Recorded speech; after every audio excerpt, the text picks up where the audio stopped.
어머님, 제가 잘못 본 건 아닐 거예요? 며느리는 눈을 피하지도 않았습니다. 지난번에도 제 귀걸이 없어졌을 때 이상했잖아요. 너 지금 나를 요즘 치매 초기 증상 있는 어른들 많대요.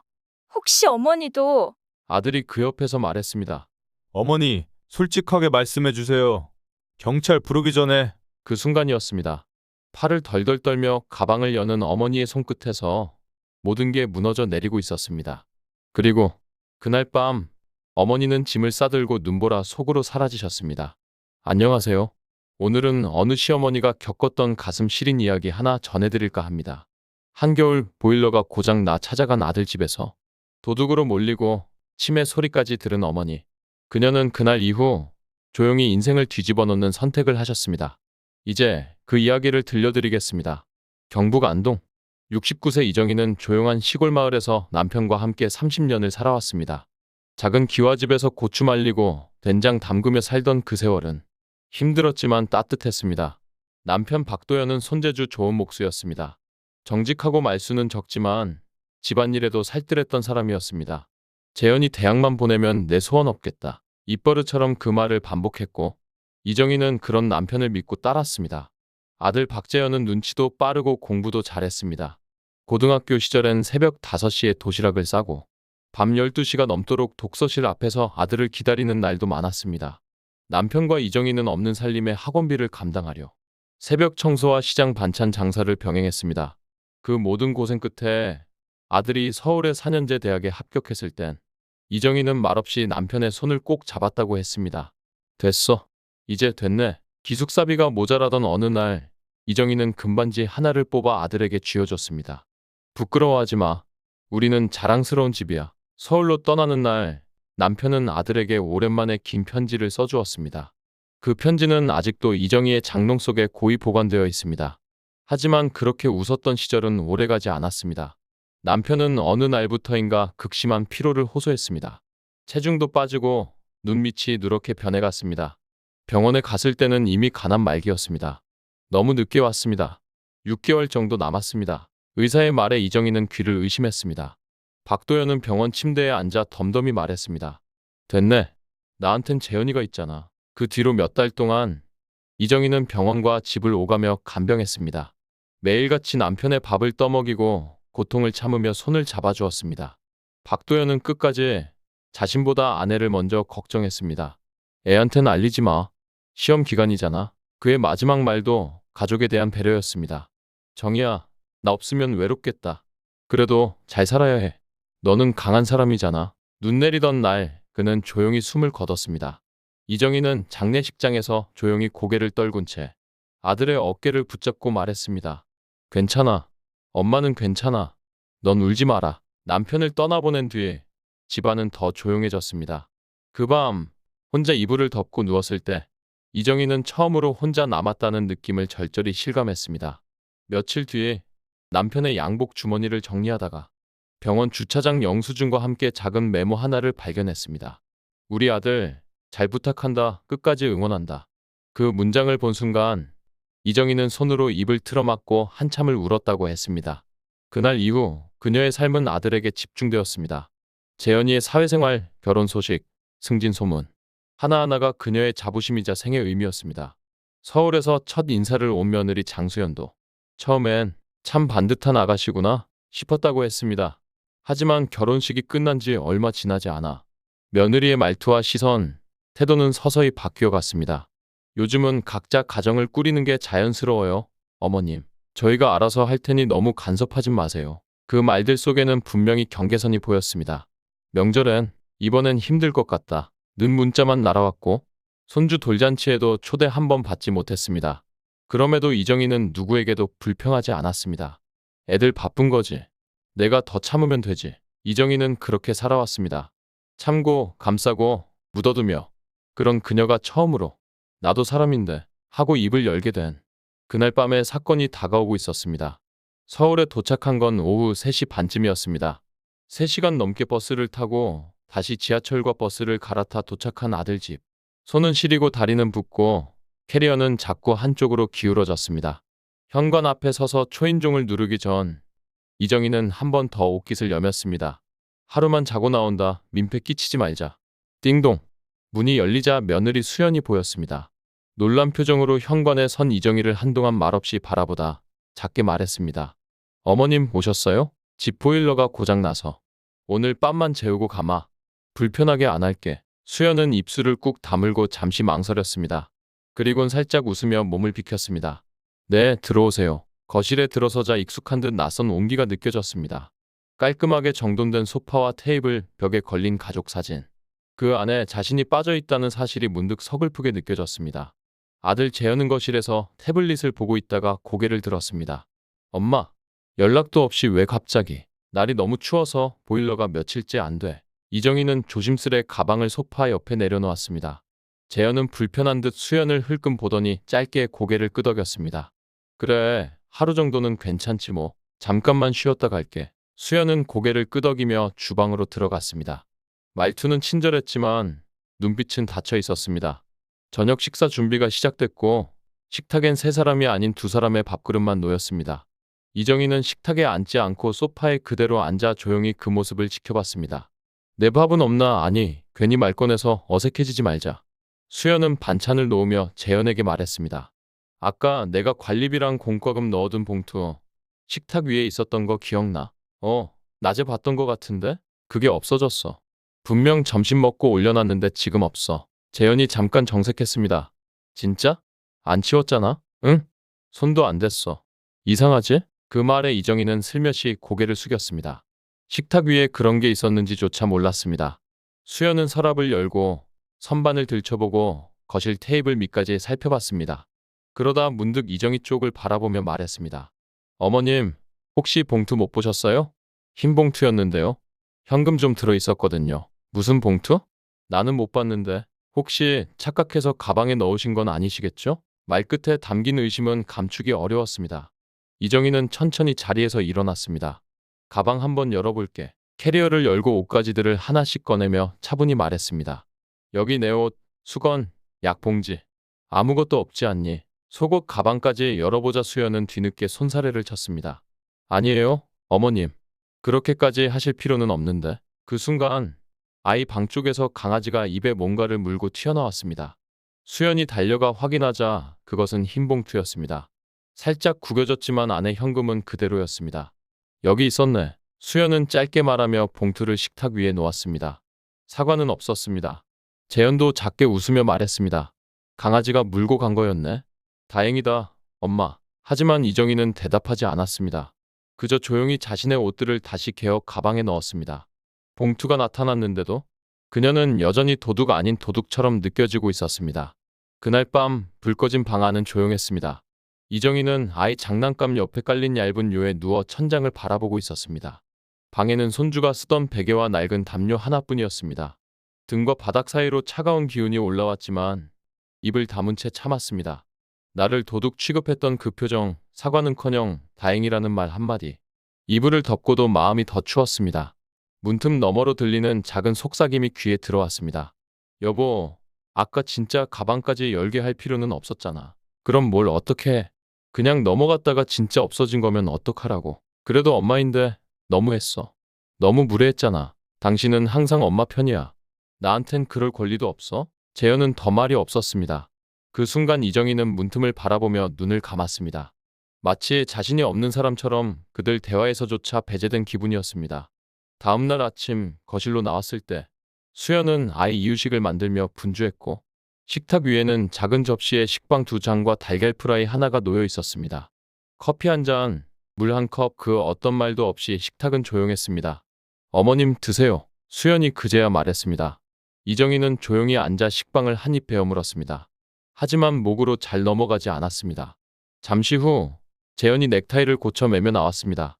엄마, 보일러 수리 기사 오늘 온다고 했잖아? 응? 오전에 온다더라. 그 말에 이정희는 포크를 내려놓고 말했습니다.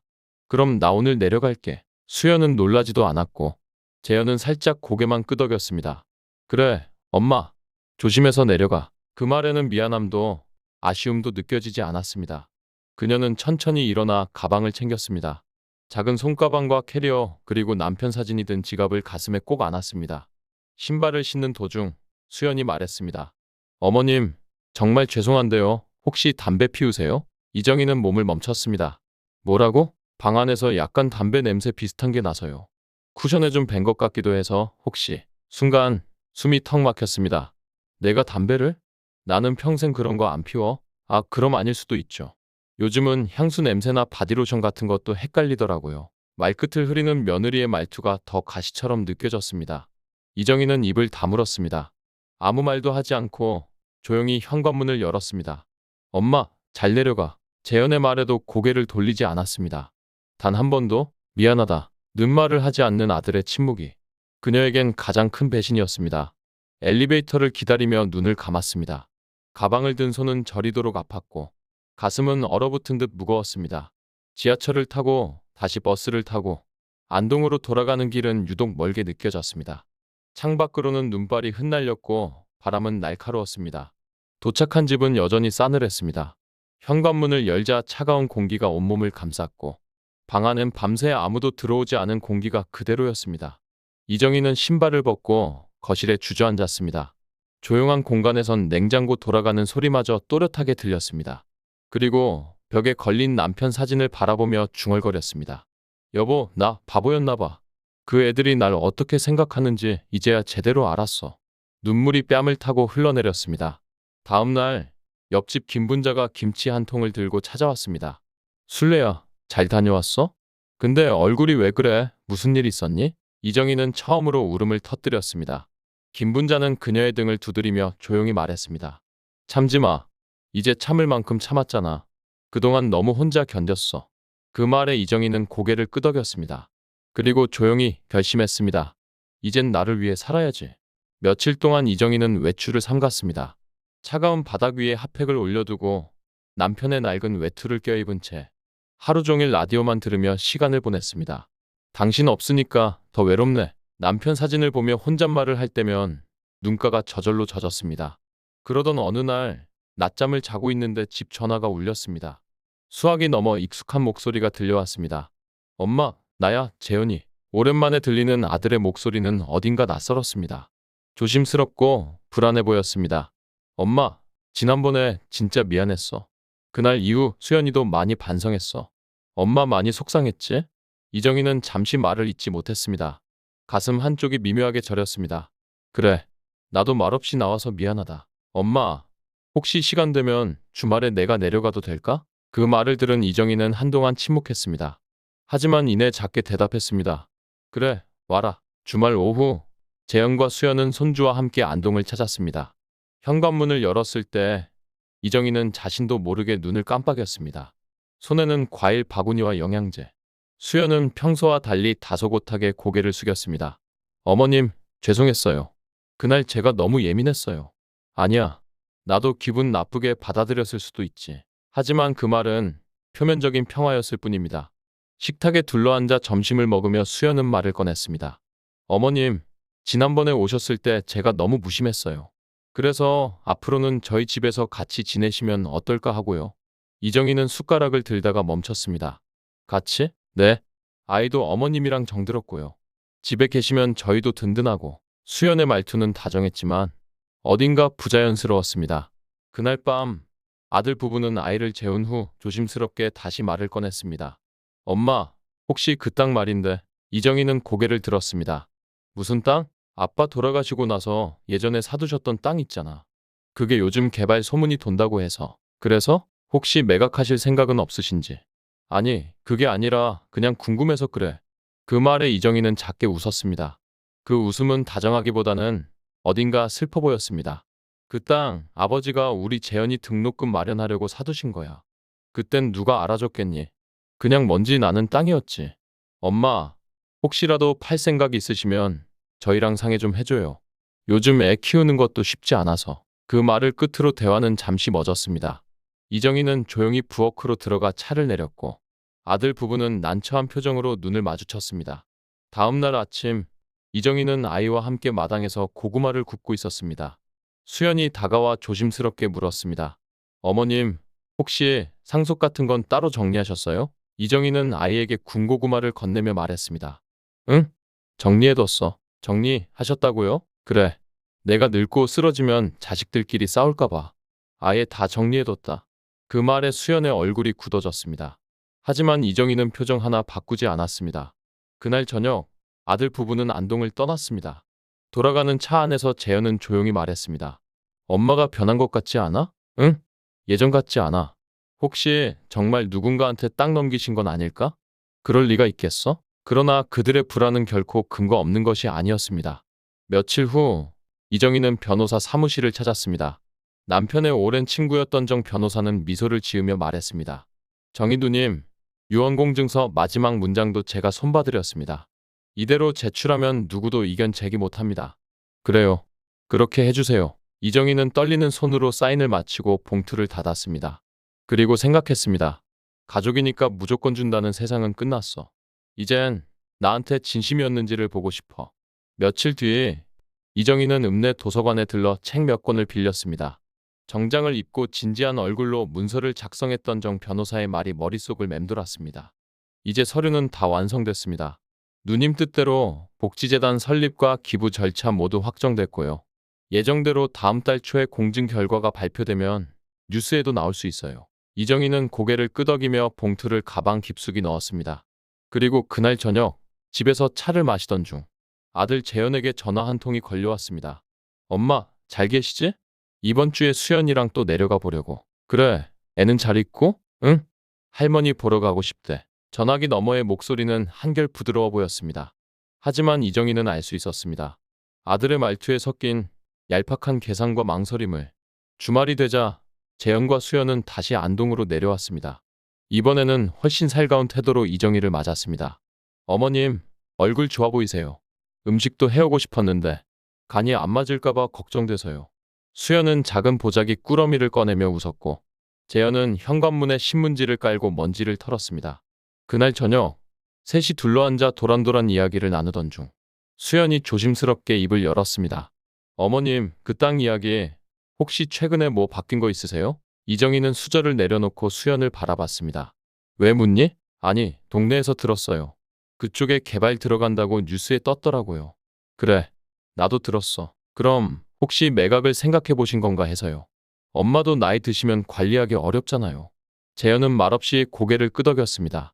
그 눈빛에는 조급함과 기대가 동시에 얽혀 있었습니다. 이정희는 조용히 차를 들이켰습니다. 그래서 너희는 그 땅이 너희 몫이라고 생각하니? 그게 아니라요, 어머님. 상속이라는 게 가족 간의 자연스러운 일이잖아요. 이정희는 자리에서 일어나 서랍장에서 흰 서류 봉투를 꺼냈습니다. 그리고 식탁 위에 조용히 올려두었습니다. 이게 뭐예요? 내 유언장이야. 이미 공증도 끝냈고 정 변호사 통해서 등기도 넘겼어. 재현과 수연은 얼굴이 굳었습니다.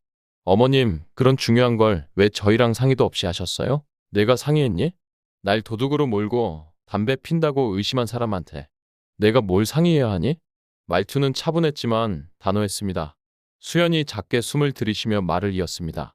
그럼 그 땅은 어떻게 되는 거예요? 내가 만든 복지재단에 기부했어.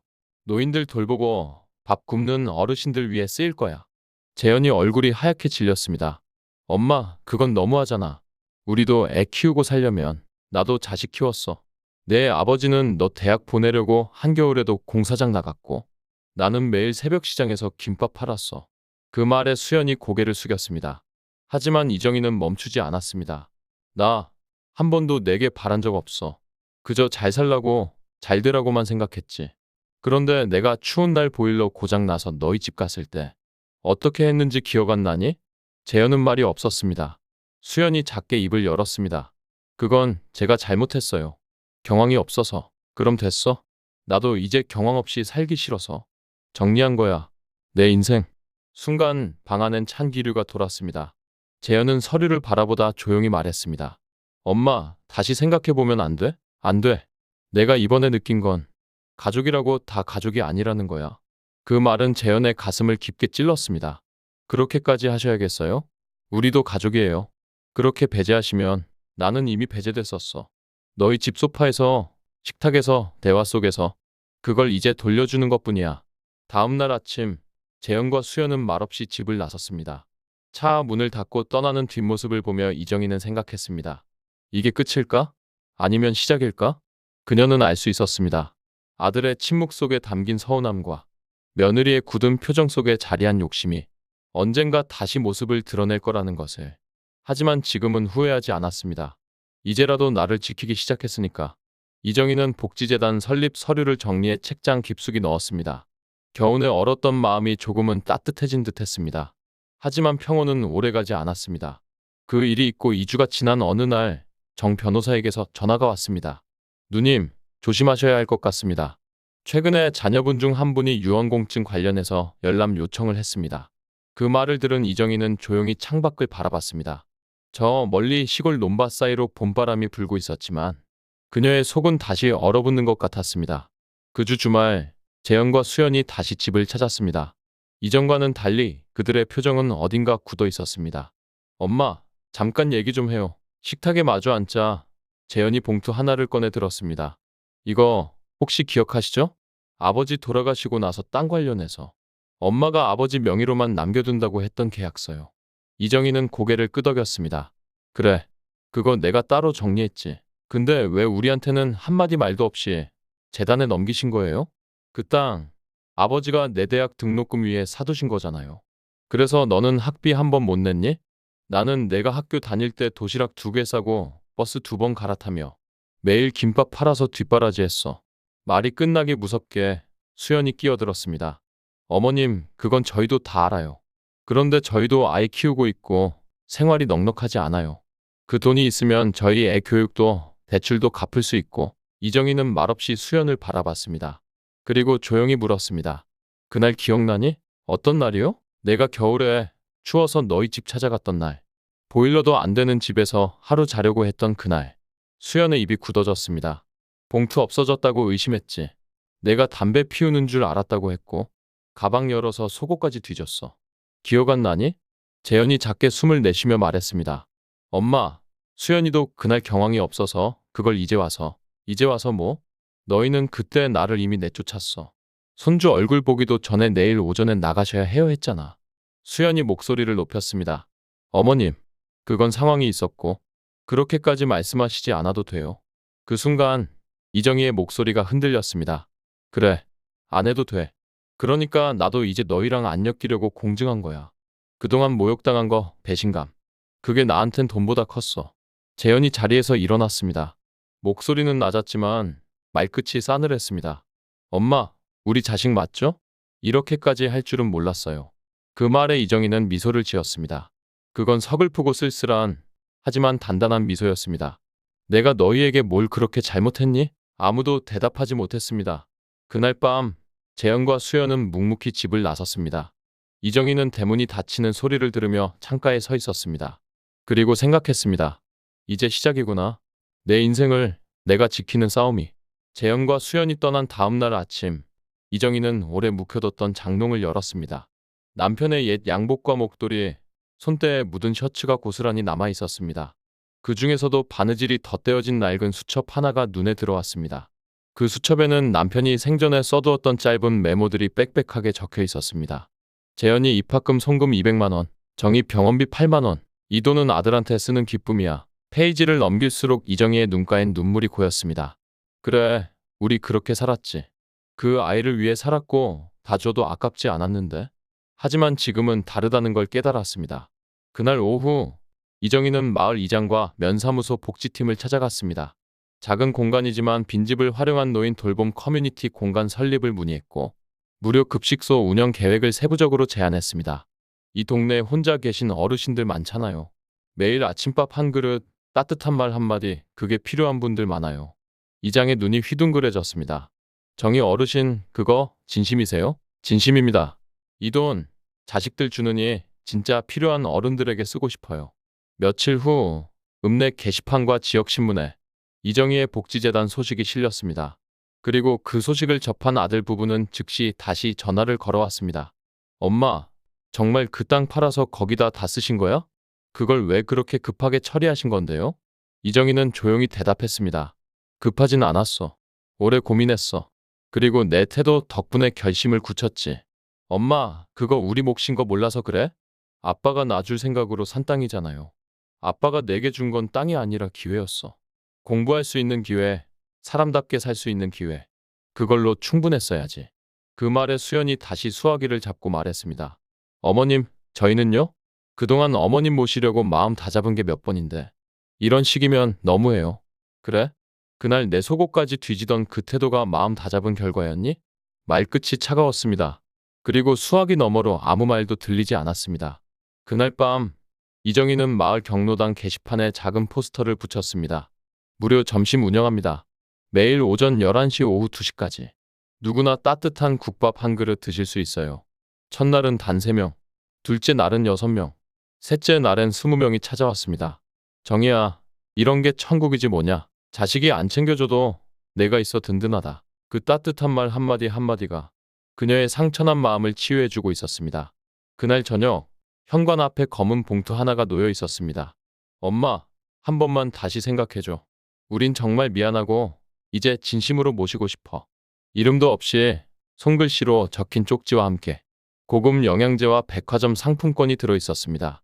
이정희는 그 봉투를 조용히 들고 마당으로 나갔습니다. 그리고 장작을 하나하나 넣은 난로 위에 쪽지를 살며시 올렸습니다. 작은 불꽃이 피어오르며 그녀는 조용히 중얼거렸습니다.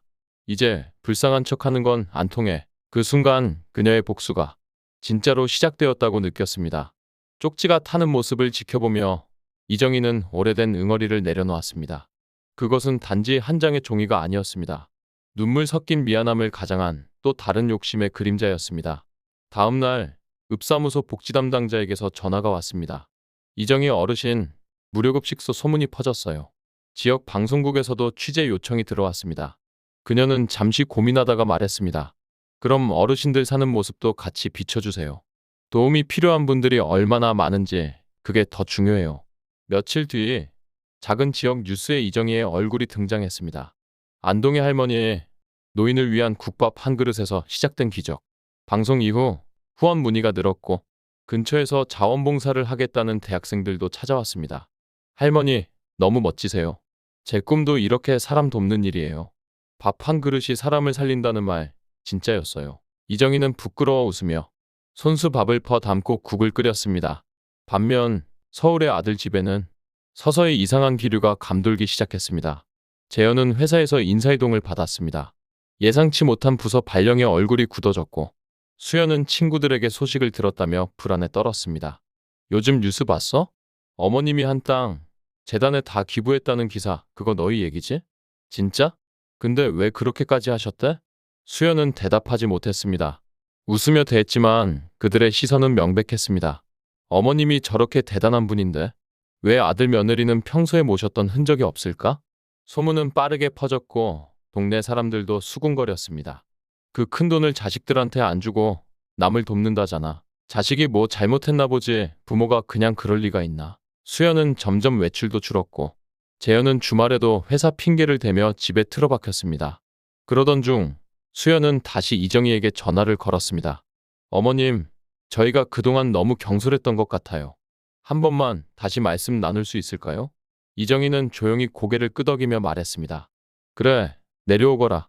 밥은 내가 해놓을게. 며칠 뒤에 아들 부부가 안동에 도착했습니다. 예전과 달리 옷차림도 단정했고 손엔 꽃다발과 케이크가 들려 있었습니다. 어머님, 그동안 정말 죄송했어요. 수연이 울먹이며 고개를 숙였습니다. 이정희는 웃으며 고개를 끄덕였습니다.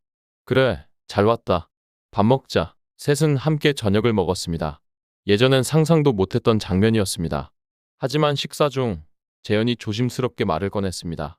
엄마, 혹시 재단 운영 관련해서 엄마 이름으로만 돼 있는 거 나중에 바꾸는 것도 생각해 볼 수 있어? 순간 식탁에 놓인 수저 소리가 멈췄습니다. 이정희는 천천히 고개를 들었습니다. 뭐라고? 아니, 나중에 엄마 연세도 있으시고 재단이 유지되려면 누군가는 그걸 이어가야 하잖아. 수연도 거들었습니다. 그게 꼭 저희가 아니어도 되지만 그래도 가족이면 더 좋지 않을까요? 이정희는 조용히 미소 지었습니다. 그 미소는 따뜻하면서도 단단했습니다. 내가 뭘 줄까 해서 온 거였구나. 아니야, 엄마. 그런 뜻은 괜찮아. 이제는 안 속아. 내가 무슨 말 하려는지도 알고 어떤 얼굴로 울먹이는지도 알아. 그녀는 자리에서 일어나 방으로 들어갔습니다. 그리고 얼마 후 한 봉투를 들고 나왔습니다. 이건 내가 아버지 돌아가시고 혼자 쓴 일기야. 그날부터 지금까지의 기록, 너희가 날 어떻게 대해왔는지, 나는 매일매일 적었어. 재현은 봉투를 받으며 말문이 막혔습니다. 이제 내가 너희한테 줄 건 없어. 그저 살아있는 동안 내가 누군지 증명하고 싶었을 뿐이야. 그날 밤 아들 부부는 말없이 돌아갔습니다. 그리고 이정희는 다시 장화를 신고 경로당으로 향했습니다. 도시락 포장 작업, 쌀 씻기, 김치 담그기. 손은 분주했지만 마음은 고요했습니다. 어르신들이 줄지어 들어오며 말했습니다. 정희야, 넌 참 사람 복이야. 너 같은 딸이 있었으면 내가 외롭지 않았을 텐데. 이정희는 조용히 웃었습니다. 그리고 생각했습니다. 가족은 피로만 되는 게 아니야. 마음을 나눌 줄 아는 사람이 진짜 가족이지. 복수는 그렇게 누구를 망가뜨리는 것이 아닌 스스로를 되찾는 방식으로 완성되어 가고 있었습니다. 봄이 깊어지자 마을엔 진달래가 피어났습니다. 노란 개나리도 연분홍 벚꽃도 바람 따라 흩날리며 마을 입구를 환하게 밝혔습니다. 이정희는 매일 아침 경로당 앞 작은 급식소 문을 열며 하루를 시작했습니다. 이젠 자원봉사자도 10명 가까이 되었고 근처 대학의 사회복지 전공 학생들도 실습 겸 꾸준히 찾아왔습니다. 그녀의 하루는 분주했지만 따뜻했습니다. 밥솥에서 김이 오르고 된장국 냄새가 가득 퍼질 때면 마치 오래전 젊었던 시절로 돌아간 듯한 기분이 들었습니다. 어르신, 이쪽으로 앉으세요. 아이고, 정희야. 내 얼굴만 봐도 밥맛이 나네. 그녀는 그 말에 웃으며 국을 퍼주었습니다. 그날도 여느 때처럼 식사가 끝나고 빈 그릇을 정리하는데 한 어르신이 조용히 다가왔습니다. 정희야, 너 요즘 너무 바쁘지 않니? 이렇게 좋은 일 하다 쓰러지면 안 되니까 쉬엄쉬엄 해. 이정희는 잠시 멈춰 손에 들고 있던 수저통을 내려놓았습니다. 그리고 말했다고 합니다. 예전엔 사람한테 받는 말 한마디가 이렇게 힘이 되는 줄 몰랐어요. 지금은 하루하루가 기적 같아요. 며칠 후 복지재단 설립 1주년을 기념해 작은 행사도 열렸습니다. 읍장과 지역의원, 동네 주민들까지 삼삼오오 모였습니다. 한 대학생 자원봉사자가 단상에 올라 말했습니다. 이정희 어르신은 저희의 롤모델입니다. 노년에도 포기하지 않고 사람을 살리고 따뜻함을 전해주는 분. 그 누구보다 멋진 인생을 사시는 분입니다. 그 말을 듣고 박수가 이어졌습니다. 이정희는 수줍게 고개를 숙였습니다. 그리고 짧은 인사를 했습니다. 저는 그저 제가 견딜 수 없어서 시작했을 뿐입니다. 외로워서, 서러워서, 견디기 싫어서 시작한 일이 누군가의 삶을 바꿀 수 있다는 걸 이 나이에 처음 알았습니다. 그리고 말을 이어갔습니다. 자식에게 인정받지 못한 채 살아온 인생이었지만 이곳에서 받은 따뜻한 눈빛 덕분에 이제는 저도 누군가에게 필요하다는 걸 느낍니다. 감사합니다. 그리고 정말 행복합니다. 그날 이후 이정희는 매일 더 환하게 웃었습니다. 밥을 퍼줄 때도, 김치를 나눌 때도, 심지어 홀로 창가에 앉아 찻잔을 들고 있을 때조차 그녀의 얼굴에는 미소가 번졌습니다. 하지만 그렇게 시간이 흘러갈수록 서울에 있는 아들 재현은 점점 연락이 뜸해졌습니다. 처음엔 몇 번 더 내려오겠다던 말도 회사 일이 많아서 라는 이유로 잦아들었고 이정희는 그저 무표정하게 전화를 끊었습니다. 더 이상 기대하지 말자. 이젠 내가 나를 챙기는 시대니까. 여름이 오기 전 복지재단은 작은 요양원 부지를 구입했습니다. 이정희는 매일 그곳 공사 현장을 방문하며 어르신들이 편히 쉴 수 있는 공간을 구상했습니다. 창은 이쪽으로 넓게 내주세요. 햇살이 들어오면 마음도 따뜻해지니까요. 할머니, 여긴 뭘 놓으실 거예요? 현장에 따라온 한 대학생이 물었습니다. 책장 놓고 다과 테이블 두고 작은 라디오 하나 틀어둘 거예요. 나이 들어도 사람은 음악을 들어야 해요. 그녀의 말에 모두가 웃었습니다. 그 요양원은 몇 달 뒤 정의재단 평안의 집이라는 이름으로 개원할 예정이었습니다. 어느 날 오후 요양원 앞 잔디밭에 앉아 찬바람을 맞고 있던 이정희에게 동네 아이 하나가 물었습니다. 할머니, 왜 그 큰 돈 다 남줬어요? 그럼 자식들은 화 안 내요? 이정희는 잠시 아이의 눈을 바라보았습니다. 그리고 조용히 대답했습니다. 내가 준 건 돈이 아니야. 누군가의 마지막 봄날을 지켜주는 시간이었어. 봄날? 그래. 사람은 누구나 마지막 봄을 기다리잖니. 내가 그 봄이 되어주고 싶었어. 아이는 이해한 듯 고개를 끄덕였습니다.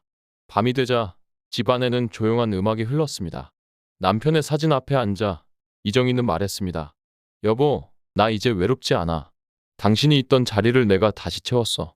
그리고 마지막으로 시청자에게 이렇게 전했습니다. 여러분은 어떻게 생각하시나요? 가족이란 이름 아래 모든 걸 참아야 할까요?